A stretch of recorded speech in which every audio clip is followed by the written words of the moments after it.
Perkenalkan, saya Bimbi. Hari ini saya akan mencoba untuk menjawab soal ujian akhir semester, yaitu dengan mata kuliah perilaku organisasi. Baik, di sini terdiri dari 3 soal. Yang pertama, saya akan mencoba menjawab pertanyaannya, yaitu perusahaan 3M hingga kini masih eksis dengan varian produk dan layanan mengglobal. Menurut saudara, faktor apa yang dominan dimiliki ketika saudara mempelajari konsep dan teori organisasi pembelajar? Mengapa demikian? Berikan bukti atau faktanya. Baik, yang pertama, saya akan mencoba untuk menjelaskan terlebih dahulu 3M itu apa sih sebenarnya gitu kan. Jadi perusahaan 3M ini merupakan perusahaan yang berasal dari Amerika yang didirikan pada tahun 1902 yang masih beroperasi hingga saat ini. Nah, perusahaan ini bergerak di berbagai macam bisnis, yaitu dari bidang keselamatan kerja, industri, terus juga perawatan kesehatan, dan lain sebagainya kayak gitu.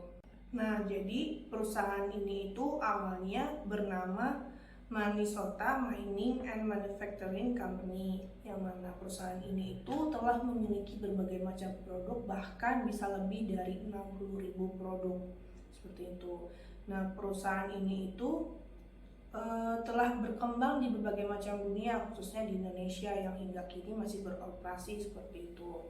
Perusahaan ini pun sangat bisa dibilang atau dikatakan telah berdiri dalam beberapa waktu atau dekade terakhir. Baik, tadi saya sudah mencoba untuk menjelaskan mengenai profil dari 3M Company. Nah, selanjutnya saya akan mencoba untuk menjelaskan mengenai konsep organisasi pembelajarnya. Jadi menurut saya, perusahaan 3M ini adalah salah satu perusahaan yang sangat baik dalam penerapan organisasi pembelajarnya. Mengapa demikian? Karena seperti yang kita ketahui bahwa organisasi pembelajar yaitu di mana satu orang atau anggota bahkan karyawan yang ada di situ atau sumber dayanya mampu mengembangkan diri dan kreativitas mereka. Jadi mereka terus melakukan inovasi dalam diri mereka sendiri untuk menciptakan suatu karya seperti itu. Nah, di sini pun terdapat beberapa ciri dari organisasi pembelajar, yang mana yang pertama, di mana yang seperti saya bilang tadi, bahwa di dalam organisasi ini orang-orangnya itu mau secara terus-menerus untuk mengembangkan kapasitas dan kemampuan mereka yang bertujuan menghasilkan suatu karya atau prestasi dengan keinginan mereka yang sebenarnya. Jadi di dalam diri mereka sendiri itu mereka mau untuk berkreasi sesuai dengan minatnya seperti itu, sehingga setiap manusia atau setiap sumber daya yang ada di situ terus berusaha untuk mengupgrade dirinya sendiri agar menjadi lebih baik. Kemudian yang kedua, memelihara pola pemikiran yang baru dan dinamis, yang mana di sini jadi tidak ada yang namanya pola pikir atau kreativitas yang ada dalam diri seseorang itu buruk. Jadi semuanya itu didukung dan disupport untuk mengembangkan apa yang ada di dalam diri mereka sendiri, termasuk seperti ilmu tacit yang mungkin dalam satu karyawan di dalam satu perusahaan itu memiliki pengetahuan ataupun juga kreativitas yang bisa mendukung perusahaan. Nah, itulah yang didukung dalam organisasi pembelajar. Kemudian yang ketiga yaitu adanya kebebasan kepada pengikutnya untuk menyampaikan aspirasi secara kolektif. Nah, di sini tidak ada pelarangan bagi seorang pemimpin untuk membuat anggotanya itu tidak boleh menyampaikan aspirasinya, sehingga hal ini tuh yang harus didukung oleh seorang pemimpin atau atasan-atasan dalam suatu perusahaan. Jadi siapa tahu hal ini bisa dikembangkan ke arah yang positif dan itu bisa membuat mereka semakin bersemangat untuk melakukan inovasi dan mengupgrade dirinya, yang mungkin itu bisa dimanfaatkan oleh perusahaan seperti itu. Selanjutnya itu orang-orang terdapat dalam organisasi secara terus-menerus mempelajari bagaimana cara untuk belajar bersama-sama. Nah, di sini organisasi ini atau sumber daya yang ada di sini yang di orang-orangnya itu secara sukarela mau belajar, jadi tidak dipaksa, kemudian tidak perlu disuruh terlebih dahulu. Jadi mereka memang benar-benar dari dalam diri sendiri untuk mengupgrade. Nah, nantinya dengan adanya pembelajaran ini, dengan adanya pengupgradean diri dari mereka, bisa mengembangkan atau mampu memecahkan suatu masalah yang terjadi dalam satu perusahaan seperti itu. Nah, tadi saya sudah mencoba untuk menjelaskan mengenai konsep dari organisasi pembelajar. Nah, sekarang bagaimana sih atau faktor apa sih yang dominan diterapkan oleh perusahaan 3M mengenai teori atau konsep organisasi pembelajar sendiri? Nah, jadi menurut saya itu dalam perusahaan 3M ini yang paling dominan itu yaitu adalah model pembelajaran organisasi. Kenapa demikian? Karena di dalam satu organisasi itu terdiri ada visi, kemudian ada budaya, kemudian juga ada strategi dan juga struktur. Nah, di sini perusahaan 3M ini memiliki tujuan, yaitu mereka terus berusaha untuk melakukan inovasi terhadap produk mereka agar semakin berkembang dan semakin baik. Hal inilah yang mereka terapkan hingga saat ini, yaitu melalui yang adanya inovasi. Jadi, bagaimana perusahaan ini untuk dapat bertahan? Mereka menetapkan adanya strategi, yang mana strategi ini itu yaitu mereka mencoba untuk mengembangkan produk, melakukan inovasi setiap waktu agar tidak kalah saing dengan kompetitornya. Jika mereka tidak melakukan inovasi secara terus-menerus dan stagnan, maka tidak menutup kemungkinan bahwa mereka akan tertinggal dan kalah oleh kompetitornya. Dan bahkan mungkin perusahaan 3M ini tidak akan mampu untuk bergerak di berbagai macam bidang bisnis. Seperti yang tadi saya jelaskan, mereka punya memiliki bidang bisnis di industri, kemudian keselamatan kerja, terus perawatan kesehatan dan lain sebagainya. Nah, di sini perusahaan 3M pun dalam menerapkan strateginya itu tidak hanya didukung oleh visi dan strategi, tapi mereka juga memiliki budaya yang mana mereka menerapkan sistem pembelajaran di dalam perusahaan. Contohnya seperti mereka mencoba untuk memberikan waktu kepada karyawan atau anggota, bahkan orang-orang yang ada dalam korporasi, untuk menggunakan atau menciptakan satu proyek mereka sendiri. Jadi jika mereka punya waktu sekitar seharian untuk bekerja, perusahaan itu memberikan waktu beberapa persen untuk mereka dapat melakukan proyek yang nantinya bisa digunakan bagi perusahaan, seperti itu. Dan selain itu, budaya yang mereka miliki pun, mereka ini selalu mencoba untuk melakukan setiap ada masalah agar selalu melibatkan orang-orang yang ada di dalamnya. Jadi mereka lebih memilih untuk tidak membayar pihak eksternal untuk memecahkan masalah mereka, tetapi mereka mencoba untuk melakukan upgrade kepada orang-orang di dalamnya untuk terus berusaha dan mampu memecahkan masalah yang ada dalam suatu perusahaan, seperti itu.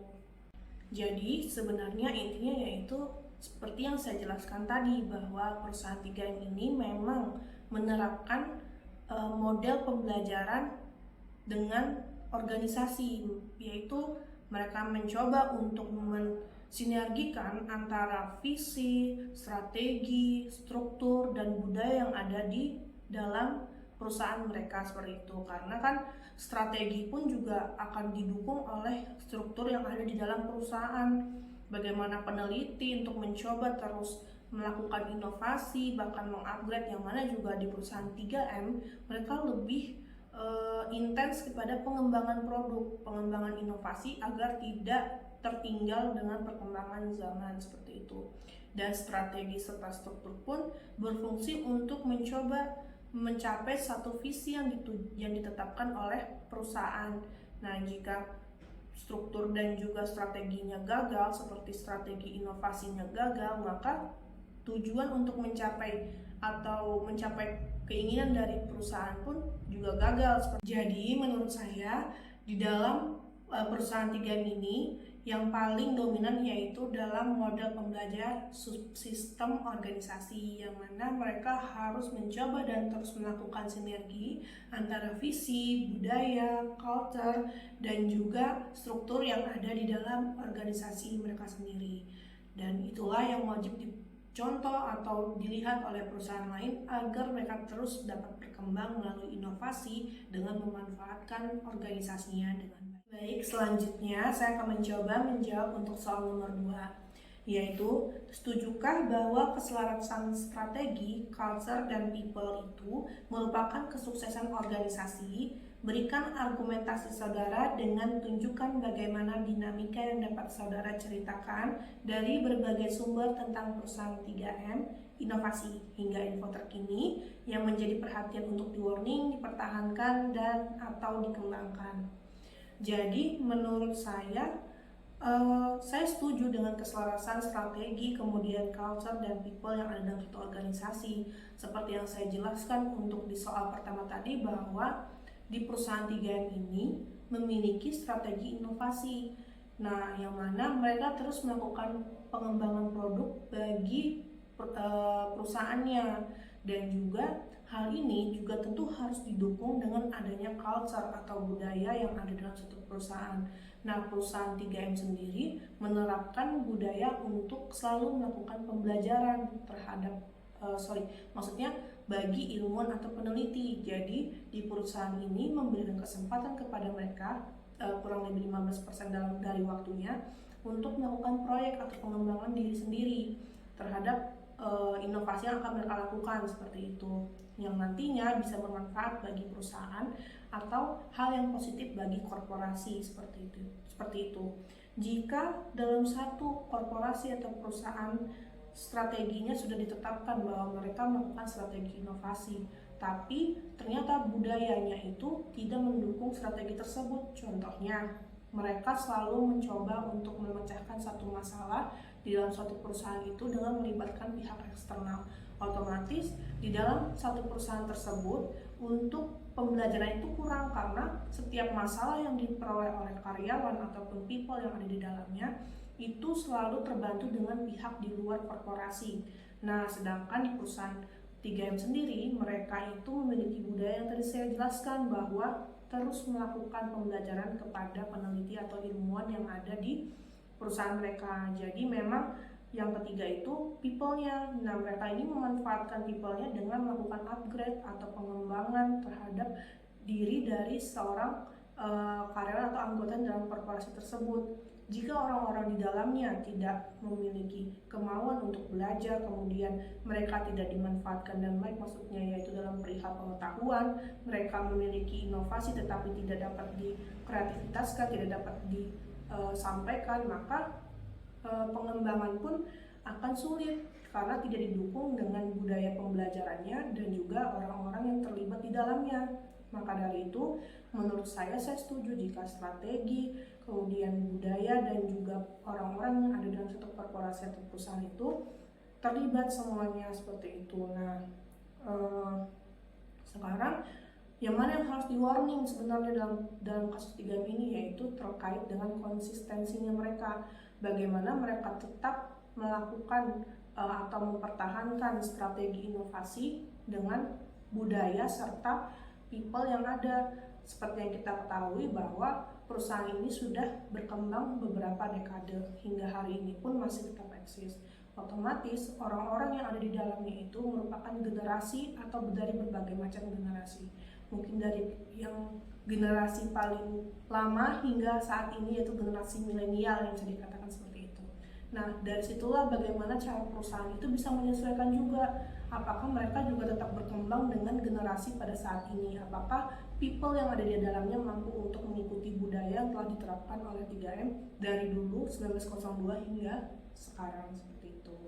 Kemudian selanjutnya, apa yang dipertahankan? Nah, yang dipertahankan ini yaitu bagaimana perusahaan itu terus mencoba mengembangkan karyawan yang ada di dalamnya, sehingga karyawan yang ada di dalam situ pun bebas untuk melakukan kreativitas tanpa ada hambatan. Bahkan mungkin perusahaan itu mampu memberikan apresiasi yang lebih kepada ilmuwan atau peneliti yang selalu memiliki pengembangan atau inovasi produk yang memberikan dampak positif, dengan contoh penjualan yang lebih tinggi atau sejenisnya kepada pengembangan produk, kepada penelitian tersebut. Jadi mereka terus semangat seperti itu untuk melakukan upgrade-nya. Nah, jika ini tidak terus dipertahankan, maka hal ini bisa menjadi penyebab kemunduran suatu perusahaan. Maka dari itu, di sini perlu dipertahankan yang namanya organisasi pembelajaran. Kemudian apa yang harus dikembangkan dari perusahaan 3M? Menurut saya yang harus dikembangkan yaitu mungkin dari sisi teknologi dan juga ekspansi pangsa pasarnya. Nah, kenapa? Karena dengan adanya perkembangan era zaman atau globalisasi yang semakin maju, seharusnya teknologi dan juga pangsa pasar pun harus lebih berkembang lagi, lebih maju, karena tidak menutup kemungkinan bahwa kompetitor pun akan semakin banyak. Mungkin itu yang perlu diperhatikan dalam pengembangan perusahaan 3M, walaupun mereka selalu melakukan inovasi dan juga melakukan sinergi antara strategi, kultur, dan juga struktur yang ada di dalam korporasinya. Selanjutnya, untuk soal nomor 3 yaitu belajar dari kasus 3M Innovation, apa yang dapat dijadikan pembelajaran bagi perusahaan PNM? Jelaskan secara konkret. Oke, jadi menurut saya dari kasus perusahaan 3M ini yang dapat diterapkan di PNM yaitu mengenai budayanya. Jadi di dalam perusahaan 3M sendiri mereka memiliki budaya bahwa dalam pemecahan suatu masalah lebih melibatkan pihak internal dari perusahaannya, seperti mengembangkan karyawan atau mengupgrade diri karyawan untuk dapat menyelesaikan satu masalahnya. Nah, mungkin di PNM bisa mencontoh hal seperti itu. Selain itu juga budaya yang dimiliki PNM kan merupakan core value akhlak yang menyesuaikan dengan BUMN, dan juga di PNM sendiri memiliki budaya ilmu padi. Nah, yang mana sebenarnya dua ini harus bersinergi juga dengan strategi yang dimiliki oleh manajemen PNM. Maka dari itu, sebaiknya PNM itu lebih memiliki atau membuat suatu wadah yang nantinya dapat digunakan oleh karyawan atau anggota dalam korporasi sebagai wadah untuk meluapkan atau memberikan aspirasi mereka untuk kemajuan perusahaan, karena dapat dilihat bahwa PNM sendiri memang untuk perkembangannya sudah bagus, hanya jika dibandingkan dengan 3M itu masih cukup lambat.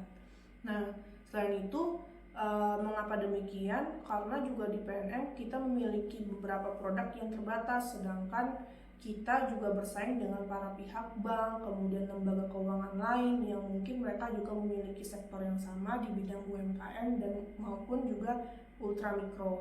Maka dari itu sebaiknya PNM juga mengembangkan dan mengupgrade diri karyawan melalui beberapa sistem pembelajaran.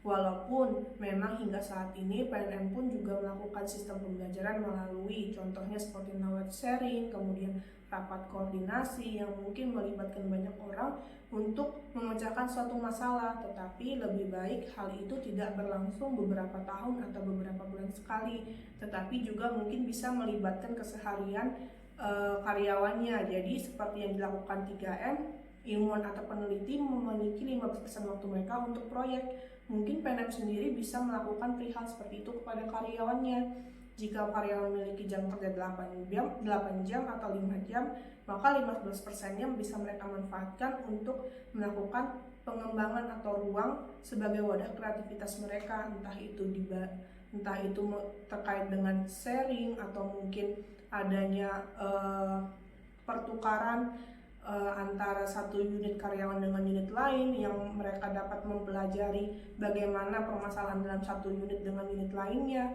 yang nantinya mungkin hal tersebut juga bisa dibantu untuk memecahkan suatu masalah yang ada di unit mereka sendiri. Seperti yang kita ketahui, untuk di Balikpapan sendiri kan terdapat 6 unit. Nah, di mana mungkin para kepala kantornya atau juga marketingnya diberikan waktu atau kesempatan dalam waktu kesehariannya untuk bertukar pikiran atau sharing terkait bagaimana kondisi dalam satu unit dengan unitnya sendiri, seperti itu. Jadi tidak stagnan dan tidak hanya berandalkan dengan pihak manajemen di atasnya, seperti mungkin manajer atau pimpinan cabang yang memang sebenarnya mereka memiliki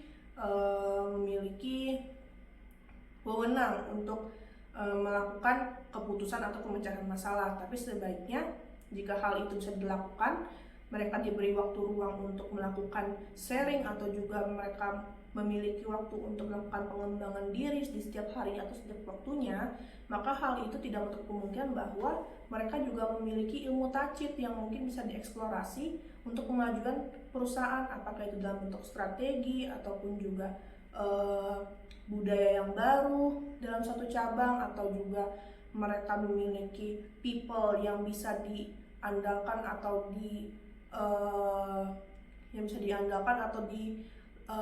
dipergunakan seperti itu dari SDM-nya untuk kemajuan perusahaannya. Jadi tidak semerta-merta mereka memikirkan dirinya sendiri, karena salah satu ciri organisasi pembelajaran gagal itu mereka tidak mau tahu, bahkan mereka menganggap pihak lainnya itu musuh. Bisa saja karena unit satu dengan unit yang lainnya itu sama, bisa jadi mereka malah memiliki persaingan antar unit karena merasa saya hanya memikirkan keuntungan diri saya sendiri tanpa memikirkan bagaimana kondisi unit lain seperti itu. Padahal sebenarnya mereka bisa belajar antara satu dengan lain, bagaimana cara meningkatkan untuk kinerja dari satu unit dengan unit yang lainnya seperti itu, walaupun mereka tetap didukung oleh pihak atasan manajemennya.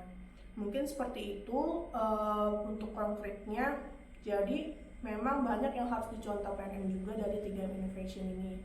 Nah, walaupun hingga saat ini PNM juga semakin maju dan berkembang, namun yang menurut saya patut dicontoh dari perusahaan 3M ini adalah bagaimana mereka mempertahankan budaya dari tahun 1902 hingga saat ini dengan berbagai macam generasi yang mungkin ada di dalamnya seperti itu.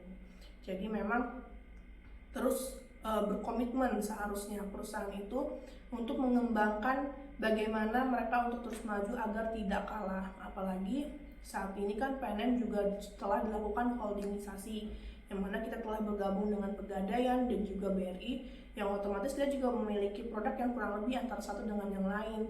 Nah, maka dari itu hal ini sebenarnya seharusnya mampu menjadi tolak ukur bagi PNM untuk terus belajar dan terus maju agar tidak kalah dengan para lembaga keuangan lain yang sejenisnya.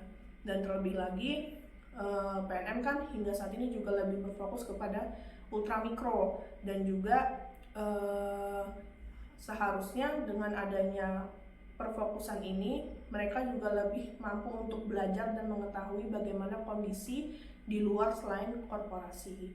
Mungkin seperti itu terkait dengan apa yang harus diterapkan dari 3M kepada PNM. Jadi memang lebih dari kepada strukturnya, kulturnya, strateginya, apalagi terkait dengan inovasinya yang mereka lakukan setiap waktu, bahkan mereka bisa bertahan dari beberapa dekade hingga hari ini dengan pangsa pasar yang luas seperti itu. Dan seharusnya juga pihak korporasi itu mendukung apa yang dimiliki oleh karyawan atau anggotanya, sehingga seperti contohnya apresiasi lebih kepada karyawan yang memiliki prestasi atau juga aspirasi yang mampu memberikan nilai tambah kepada perusahaan, sehingga semua yang ada di setiap bagiannya akan terpacu untuk mengupgrade dirinya sendiri menjadi lebih baik dan bermanfaat bagi orang lain. Jika tidak ada pendukung dari pihak manajemen, maka otomatis perusahaan karyawan yang atau anggota yang di dalamnya pun tidak akan mau atau tidak akan berusaha untuk melakukan pemecahan masalah, tidak berusaha untuk mengupgrade dirinya, karena yaitu mereka merasa tidak ada aspirasi ataupun pemberian apresiasi dari pihak manajemen kepada mereka. Mungkin itu yang bisa saya jelaskan mengenai jawaban nomor 3 ini. Semoga apa yang dijelaskan hari ini yang dapat saya sampaikan mampu mendapat wawasan yang baru, kemudian juga mampu memberikan pengetahuan baru bagi yang melihat seperti itu, dan semoga nilai ujian ini juga baik. Mungkin itu untuk dari saya terkait dengan ujian akhir semester mengenai perilaku organisasi. Kurang lebihnya mohon maaf. Wassalamualaikum warahmatullahi wabarakatuh.